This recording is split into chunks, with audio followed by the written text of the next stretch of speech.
ತಿಳ್ಕೊಂಡು ಎಲ್ಲ ಸ್ವಸ್ಥರ ಕೈ ಸುಮ್ಕೂತ್ರತ್ತ ಹಂಗ ಪ್ರಪಂಚದಾಗ ಏನದಪ್ಪ ಅಂದ್ರೆ ಈ ನಾನು ನಂದು ಏನೆಲ್ಲ ಅಂತೇವಲ್ಲ ಇವು ಯಾರಿಗೂ ಯಾರಿಲ್ಲೋ ಎರವಿನ ಸಂಸಾರ ಯಾವ ಸಂಸಾರ ರೀ ಎರ ಒಂದ್ರೇನ್ರಿ ಸುಮ್ಮ ಹಂಗೇನ್ಬೇಡ್ರಿ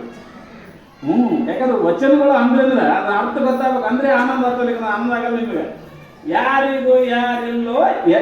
ಎರವಿಂದ್ರೆ ಕಡತಂದ್ರಿ ಎರವು ಶಬ್ದದ ಅರ್ಥ ಕಡ ತೊಗೊಂಬಂದದ್ದು ಈಗ ನಿಮ್ಮ ಮನೆಗೆ ಹಿಟ್ಟೈತೆ ತಿಳ್ಕೊರಿ ನಾವು ನಿಮ್ಮ ಮನೆಗೆ ಊಟಕ್ಕೆ ಬಂದೆವು ಜೋಳದ ಹಿಟ್ಟಿರ್ಲಿಲ್ಲಪ್ಪ ತಿಳ್ಕೊರಿ ಅವಾಗ ಏನು ಮಾಡ್ತಾರೆ ಸ್ವಾಮಿಗಳೇ ನಾನು ಚಪಾತಿ ಉಣಂಗಿಲ್ಲ ರೊಟ್ಟಿ ಬೇಕಂತ ನಾ ಅಂದಂದ್ರೆ ಮೆರಮನಿಗೆ ಓಡಿ ಬಂದಿಟ್ಟು ಕೆಲಸಗಳು ತಂದು ರೊಟ್ಟಿ ಮಾಡಿ ನಾನು ಮುಣಿಸಿ ಕಳಿಸ್ಬೇಕು ಮುಂದೆ ನೀವು ಬಿಸ್ಕೊಂಡು ಬಂದ್ಬೇಕು ಆ ಹಿಟ್ಟು ಕೊಡ್ತೀರಿ ಕಡ ತಂದು ಹಿಟ್ಟು ಕೊಡ್ತೀರಲ್ಲ ಹಾಗೆ ಈ ಸಂಸಾರ ನಾವು ಕಡ ಮಾಡ್ಕೊಂಡು ಬಂದಿದ್ದೇವತ್ತು ಯಾರ ಕಡೆಯಿಂದ ಪರಮಾತ್ಮನ ಕಡೆಯಿಂದ ಒಂದು ಹೆಂಡತಿ ಕೊಡು ಒಂದು 2-3 ಮಕ್ಕಳು ಕೊಡು ಒಂದಿಟ್ಟು ಹೊಲ ಕೊಡು ಅವ ದೇವರು ಏನು ಮಾಡಿದ್ರೆ ಎಲ್ಲ ಕಷ್ಟ ನಾವು ಅವನಿಗೆ ಕೊಡ್ಬೇಕಲ್ಲ ಹೊಳ್ಳಿ ಅದಕ್ಕೆ ಯಾರಿಗೂ ಯಾರಿಲ್ಲೋ ಎರವಿನ ಸಂಸಾರ ನೀರ ಮೇಲಿನ ಗುರುಳಿ ಈ ನೀರಾಗ ಮ್ಯಾಗ ಗುಳಿ ಹೋಗ್ತಾವ ನೋಡ್ರಿ ಆ ಗುಳಿ ಯಾವಾಗ ಹೊಡಿತಾವ್ರಿ ಪಟ್ಟ ಹೊಡಿತು ನೀರ ಮೇಲಿನ ಗುರುಳಿ ನಿಜವಲ್ಲೋ ಹರಿಯೇ ಆದ್ದರಿಂದ ಇದು ಹೆಂಗದಪ್ಪ ಅಂದ್ರೆ ಎದಕ್ಕೂ ಉಪಯೋಗ ಇಲ್ಲ ಅಂತ ತಿಳ್ಕೊಂಡು ಹೇಳ್ತಾ ಇದ್ರು ಇಷ್ಟೆಲ್ಲ ತಾಯಿ ಉಪದೇಶ ಮಾಡ್ತಾರೆ ಯಾರಿಗೆ ಎಲ್ಲರಿಗೂ ಉಮ್ರಾಣಿ ಒಳಗೆ ಬಹಳ ಎಲ್ಲರಿಗೂ ಸಂತೋಷ ಆಯಿತು ನಿಜವಾಗಿ ತಾಯಿ ನಮ್ಮ ಜನ್ಮವನ್ನು ಕಲ್ಯಾಣ ಮಾಡೋದು ಅಂತ ವಿಚಾರ ಮಾಡ್ತಾ ಇದ್ದಾರೆ ಮುಂದೆ ಏನಾಯಿತು ಅಂತ ಕೇಳಿದ್ರೆ ಅಲ್ಲಿಂದ ಮುಂದೆ ಏನಾಗ್ತದೆ ವಯಸ್ಸಿಗೆ ಬಂದಳು ಮಗಳು ಇವ್ರು ವಿಚಾರ ಮಾಡ್ಬೇಕಂದ್ರೆ ಅವ್ವ ಇನ್ನು ಮಗಳರೇ ವಯಸ್ಸಿಗೆ ಬಂದಳು ಮಗಳು ಮದುವೆ ಮಾಡಬೇಕು ಅಂತ ತಿಳ್ಕೊಂಡು ಆವಾಗ ಏನು ಮಾಡ್ತಾ ಇದ್ದಾರೆ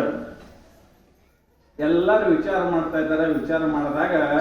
ಆ ಸಮಯದಲ್ಲಿ ಏನಾಗ್ತದೆ ಲಿಂಗಮ್ಮಗ ಮದುವೆ ಮಾಡಬೇಕು ಅಂತ ತಿಳ್ಕೊಂಡು ವಿಚಾರ ಮಾಡ್ತಾ ಇದ್ದಾರೆ ವಿಚಾರ ಮಾಡಿ ಆ ತಾಯಿಗೆ ಏನು ಮಾಡ್ತಾರೆ ಅವರು ಇನ್ನು ಹ್ಯಾಂಗೆ ಮಾಡೋದು ಮಗಳಿಗೆ ಮದುವೆ ಆಕಿ ಲಿಂಗಮ್ಮ ಅಂತಾಳ ಲಿಂಗಮ್ಮ ನೋವನ್ನ ಸರ್ಸಮ್ಮ ಅಂತಾಳ ನಮ್ಮ ತಮ್ಮದನ್ರಿ ನಮ್ಮ ತಮ್ಮ ಕೊಟ್ಟು ಮದುವೆ ಮಾಡೋಣ ತವ್ರ ಮನೆ ಸಂಬಂಧ ಬೆಳೆಸ್ದಂಗೆ ಆಗ್ತದ ನಮ್ಮ ತಮ್ಮನ ಕೊಟ್ಟು ಮದುವೆ ಮಾಡೋಣ್ರಿ ಅಂತ ತಿಳ್ಕೊಂಡು ಅಲ್ಲಕ ಅವ ಗಂಡನ ಒಂದು ಆಯ್ತು ಬಿಡ ಎಲ್ಲರೂ ಕೊಡೋದು ಅದಕ್ಕೆ ಕೊಡೋದು ತಗೊಂಡ್ರು ಆವಾಗ ಎಲ್ಲ ವಿಚಾರ ಮಾಡಿದ ಕೂಡಲೇ ಈಕಿ ತಾಯಿ ಆ ಕಡೆ ಈ ಕಡೆ ಹಂಗೆ ಪ್ರವಚನಕ್ಕೆ ಹೋಗ್ತಾ ಇದ್ರು ಎಲ್ಲರಿಗೆ ಹೇಳಕ್ಕೆ ಹೋಗ್ತಾ ಇದ್ರು ಲಿಂಗಮ್ಮ ತಾಯಿ ಒಂದು ದಿವ್ಸ ಮನೆಗೆ ಬಂದಾಕರ ಗಂಡ ಹೆಂಡ್ರು ಏನು ಮಾಡಿದ್ರು ಕೂತಿದ್ರು ಚಿಂತೆ ಮಾಡ್ಕೋತ ಕೂತಿದ್ರು ಆವಾಗ ವಯಸ್ಸಿಗೆ ಬಂದಾಳ ಈಕಿ ಹಂಗಾರ ಜಲ್ದಿ ಮದುವೆ ಮಾಡಬೇಕು ಪ್ರಪಂಚದಾಗ 3 ವಸ್ತು ಭಾಳ ಇಟ್ಕೋಬಾರ್ದತ್ರಿ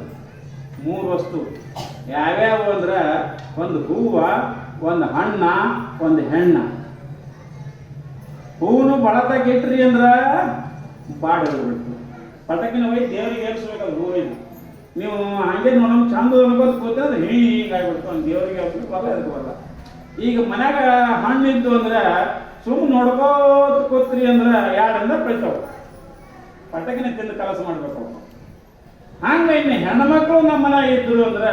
ಅವ್ರು ವಯಸ್ಸಿಗೆ ಬಂದ್ರಂದ್ರೆ ಹಂಗೆ ನಾವು ಇಟ್ಕೊಂಡು ಕೂರ್ತೇವಂದ್ರೆ ಇದು ಆಗ್ತದ ಅವ್ರಿಗೆ ದಾಟಿಸ್ಬೇಕು ಹಂಗೆ ಇವ್ರು ಗಂಡಾಣಿಸಿ ವಿಚಾರ ಮಾಡ್ತಾ ಇದ್ದಾರೆ ವಿಚಾರ ಮಾಡಿ ಬಂದ ಕೂಡಲೇ ಆವಾಗ ಗಂಡತನ ನೀನೇ ಕೇಳ ನೀನೇ ಹೇಳಕ್ಕೆ ಆಕೆ ಹ್ಯಾಂಗ ನನ್ನ ನಾಚಿಕೆ ಬರ್ತದೆ ನೀನೇ ಹೇಳ್ರಿ ಆಕೆ ಹೇಳ್ತಾಳ ಇಬ್ರು ಹಾಕ್ಯಾಡ್ತಾರ ನೀ ಹೇಳು ಆವಾಗ ಲಿಂಗಮ್ಮ ಹಿಂಗೆ ವಿಚಾರ ಮಾಡ್ತಾಳ ಇವ್ರು ಏನು ವಿಚಾರ ಮಾಡ್ಲಕತ್ತಾರ ಗೊತ್ತಾಯ್ತು ಲಿಂಗಮ್ಮ ಆಕೆ ಜಗನ್ಮಾತೆ ಇದ್ರು ನೋಡಿ ಆಕೆ ಗೊತ್ತಾಯ್ತು ಯಪ್ಪ ಯಾಕೆ ನೀವು ಇಬ್ರು ಗದ್ದ ಮಾಡ್ಲಕತ್ತೀರಿ ಏನು ಮಾಡ್ಬೇಕು ನಿಮ್ಮ ವಿಚಾರ ಏನದ ಅಂದ ಏನಿಲ್ಲ ಅವ ಇಟ್ಟು ಅನ್ನೋದ್ರೆ ಅಕ್ಕಿನ ಅಂದ್ರು ನೀವು ಏನು ವಿಚಾರ ಮಾಡಿರಿ ಅದ ನನಗೆ ಗೊತ್ತಾಗ್ಯದ ನೋಡಕ್ಕೆ ಗೊತ್ತಾಗ್ಯದ ಅಂದ ಕೂಡಲೇ ಅಪ್ಪಂದ ಯಾವ ಹಾಗಾದ್ರೆ ನೀನೇ ಹೇಳಿಬಿಡು ಅಂದ್ರು ನಾವು ಏನು ವಿಚಾರ ಮಾಡಿದ್ವಿ ನೀನೇ ಹೇಳಿಬಿಡವ ಅಂದು ಅಪ್ಪ ಹುಷಾರಿದ್ದ ಅವಾಗ ಲಿಂಗಮ್ಮ ತಾಯಿ ಅಂತಾಳ ಯಪ್ಪ ನನಗೆ ನೀವು ಮದುವೆ ಮಾಡಬೇಕಂತ ವಿಚಾರ ಮಾಡಕತ್ತೀರಲ್ಲ ಹೌದೇವಾ ಯಾಕ